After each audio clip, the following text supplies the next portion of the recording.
Hello everyone and welcome back to another GTA Online guide, where today we're going to be taking a look at the Toro, an SUV released as part of the Arena War DLC drip feed in GTA Online. So let's take a look, shall we? So for the price of $500,000 you get a very sporty SUV which is very reminiscent of the likes of a supercar.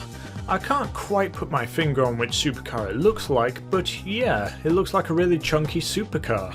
Anyways, taking it into the mod shop, the car is pretty normal, except for the fact that you can not only put just one rear wing on the car, but two, and there's quite a lot to choose from. Besides that though, there's not really that much you can change about the car besides the front bonnet and the grille. So taking the car out for a drive, I have to say, this thing fails to impress. It's okay, don't get me wrong, it handles pretty well on the road and goes decently fast once it reaches top speed, but it also feels very heavy yet light on the steering, which makes for a very unstable car to drive. I do not feel comfortable driving this thing around at high speed at all, as this thing likes to oversteer a lot. Things get worse when you go off-road. Because of how low the ride is to the ground, the car likes to bottom out a lot, making for a very jittery ride when it comes to off-road segments, which further reduces the control I have over the vehicle at speed. You can see just how much I'm shaking here in this footage. I tried out the car with stock suspension to try and raise up the body a bit, and while it helped a little bit, it still felt really unnatural.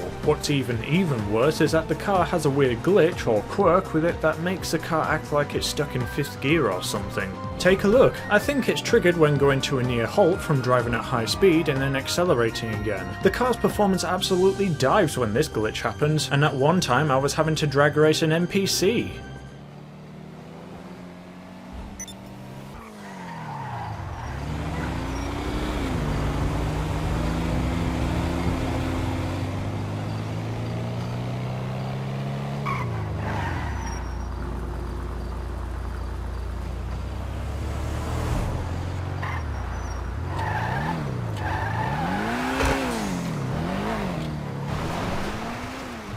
Yeah, there's nothing I can really say that's good about this thing besides it looks really elegant. One of the best SUVs currently around, the Contender feels infinitely more controllable at high speed, has a lot of ground clearance, and in my opinion just looks nicer. But does it perform better in the drag performance test? Well, let's take a look, shall we?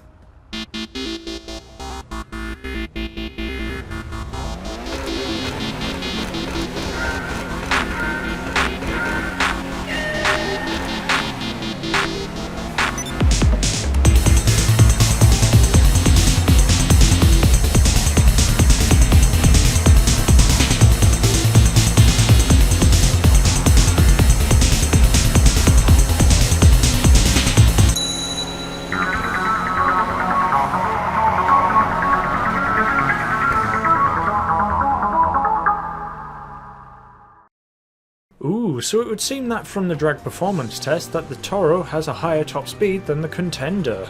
And while it allowed it to have the advantage in the performance test, I still think that the Contender is the better of the two vehicles when it will come to an actual SUV class race, because a Contender just feels so much more controllable at speed. It lacks this weird acceleration glitch for one, and has more ground clearance for when things get rough. But let me know what you guys think. Are you gonna buy a Toro? Let me know in the comments, and hey, if you enjoyed this short video, make sure to leave a like and subscribe for more videos coming to you very soon. See you around, folks.